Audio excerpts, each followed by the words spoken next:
Sobre a repercussão do atentado em Buenos Aires e os casos recentes de violência política aqui no Brasil, vamos conversar agora com o especialista em relações internacionais e professor Manuel Furriela. Professor, boa noite, obrigado pela presença.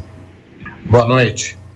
Professor, e diante de toda essa reação que vimos hoje, os protestos de rua, já que foi decretado feriado nacional e as manifestações que tivemos, e também pelo fato de ter sido tudo filmado e essa imagem chocante, estarrecedora que a gente viu agora da arma apontada para o rosto de Cristina Kirchner e do disparo que, por um incidente, por uma falha do próprio revólver não aconteceu. Por tudo isso, por esse ambiente, pela comoção toda que uma tentativa de assassinato como essa poderia provocar e provocou de fato. O senhor imagina que isso cria um ambiente contrário, professor, àquela denúncia que foi apresentada contra Cristina Kirchner, ao pedido de prisão que 2 promotores do Ministério Público argentino apresentaram contra a vice-presidente? Fica mais difícil imaginar a condenação de Cristina Kirchner nesse momento ou o atentado não influencia nisso, professor? Infelizmente, eu acredito que haverá influência. A Argentina e vários países vivem aí momentos de polarização política. Nós temos também a grave crise econômica vivida pela Argentina, país que está à beira da hiperinflação, então com governo impopular, né, do qual Cristina Kirchner é a vice-presidente. Então você tinha um momento aí muito delicado e, infelizmente, o receio é que haja a apropriação, tanto por opositores quanto pelo próprio governo, e no caso, respondendo à tua pergunta, desta situação para afastar ou ofuscar os grandes problemas vividos tanto pelo país quanto propriamente pela trajetória de Cristina Kirchner, que sofre acusações de corrupção já há muito tempo, então não é de hoje. Então nós temos uma sequência de decisões judiciais e de envolvimento do Ministério Público em processos de apuração que chegariam agora a uma situação muito delicada para Cristina Kirchner. Então, infelizmente, eu acredito que vai haver uma apropriação e pode sim afastar ou deixar essa situação para ser discutida mais lá para frente, onde Cristina Kirchner pode ter uma nova estratégia de defesa.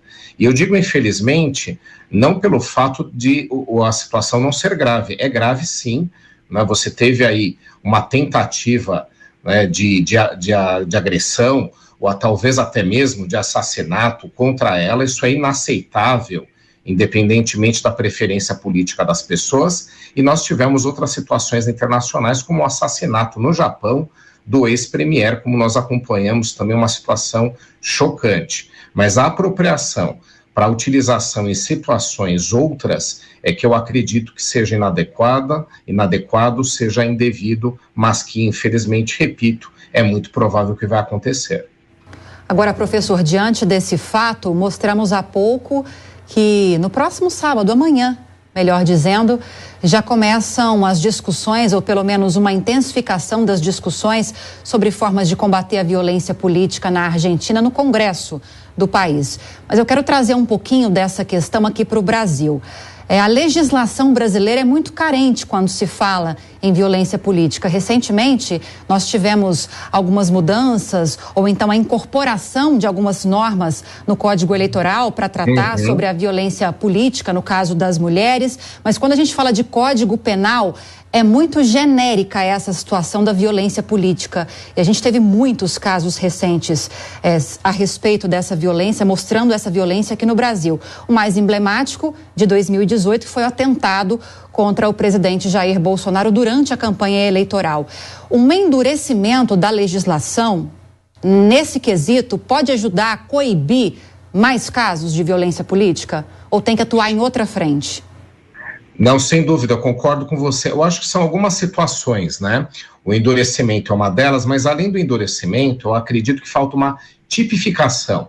A legislação brasileira, o sistema, né, jurídico brasileiro, ele demanda, no caso de crimes, contravenções, delitos, enfim, né, em situações relacionadas ao direito criminal, que haja uma tipificação, ou seja, que haja uma previsão legal de situações que são consideradas crimes, não é?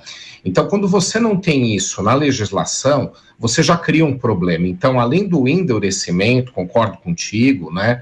Isso, aliás, em outros cenários, em outras questões criminais no Brasil, acho que também é uma questão que talvez valesse a pena ser repensado, né? A gente tem muitos problemas no Brasil em relação à segurança pública, mas eu acho que, em específico, na questão de crime político, a legislação ela teria que ser mais clara, dizendo que tipos de crimes políticos nós temos, né? Então, a tipificação, ou seja, a identificação da questão política como podendo ser objeto de algum tipo de crime, em que situações você teria. Então, acho que a legislação teria que começar por aí, identificando essa grave situação, entendendo em que tipos de situação a gente pode ou não ter crime político, porque pode ser um outro crime de outro gênero, né? Então, precisaria ter isso. O endurecimento é parte desse processo, né? Mas, além disso, eu acho que tem uma situação também que a legislação vai ter que prever. Você tanto tem atos individuais isolados, né, de pessoas que por paixão política agridem outras pessoas ou até mesmo políticos, e você tem uma outra situação que eu acredito que tenha que ser previsto diferentemente na legislação, que é aquela quando você tem organizações que patrocinam crimes políticos, né? Então você pode ter também essa situação.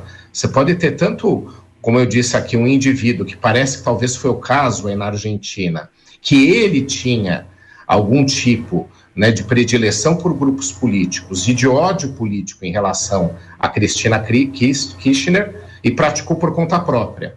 Mas você pode ter organizações que podem ser criadas com essa finalidade. Sim. Né, como organizações criminosas. Então, eu acho que a legislação precisa prever os dois cenários e não colocar como sendo a mesma coisa. Rodrigo Constantino, sua pergunta. Boa noite, professor. Tudo que está acontecendo na Argentina é muito suspeito, muito estranho e conveniente para vice-presidente. Então eu me reservo o direito de esperar investigações para entender melhor o que realmente aconteceu. Mas eu quero fazer uma pergunta desviando um pouco o assunto. Foi decretado feriado nacional por conta desse atentado. Eu queria perguntar ao senhor se isso é normal, se em democracias mais sólidas, europeias ou nos Estados Unidos, o senhor acha que seria factível algo assim, ou se isso denota uma mentalidade mais de republiqueta, que confunde a coisa pública com a coisa privada, né? Quer dizer, a vice sofreu um atentado, aparentemente, e aí decreta-se um feriado nacional por conta disso. Faz sentido na sua visão? O que eu acredito bom, primeiro, tem realmente importância a situação, foi uma agressão, né, uma tentativa de cometimento de crime, isso tem que ser apurado, e também concordo com você, a gente tem que aguardar um pouco o aprofundamento, porque pode vir algum outro cenário, né, disso tudo, né? A gente tem poucas informações ainda. O que parece que foi um ato isolado, que eu vou repetir aqui, a gente tem que diferenciar que em alguns países você tem organizações que patrocinam crimes políticos, né? Não é o caso aqui da Argentina, do Brasil, né, propriamente, mas você tem isso. Então a legislação tem que estar preparada nesse sentido também. Mas a questão de decretar feriado coloca as pessoas numa situação delicada, né? Porque quem é contra decretar feriado parece que apoiou o crime, o que é mentira. Ninguém apoiou esse ato, né? Não há o que justifique qualquer tipo de paixão ou qualquer tipo de predileção fazer com que alguém possa praticar esse tipo de crime. A gente tem que sempre, né, ser contra. Mas entra um pouco na linha também, e aí eu concordo com você, mais no sentido de o grupo político que dá sustentação a Cristina Kirchner tentar se apropriar do momento para criar uma comoção e afastar os problemas tantos que a gente mencionou aqui, que tanto Cristina Kirchner tem com a Justiça e com o Ministério Público, quanto o próprio governo atual do qual ela é vice tem no caso da hiperinflação, da crise econômica, da grave crise social. Então a decretação do feriado dá também aí uma linha de que há uma apropriação do momento para benefício de certos grupos ou afastar problemas que eles têm. Isso não é aceitável. Então, realmente eu concordo com você, né, que tem que ser apurado, tem que ser tratado como um crime. Toda a comunidade internacional tem que se solidarizar, independentemente de alinhamento com, né, o tipo de governo que Cristina Kirchner implementa, mas a apropriação de quem é contra ou a favor é inaceitável. Então a decretação do feriado, infelizmente, dá aí uma linha, um tom de que o governo atual se aproveitou da situação. Ouvimos aqui mais uma vez o professor Manuel Furriela, especialista em relações internacionais. Obrigado, professor, pela presença. Bom final de semana e até uma próxima. Obrigado, boa noite.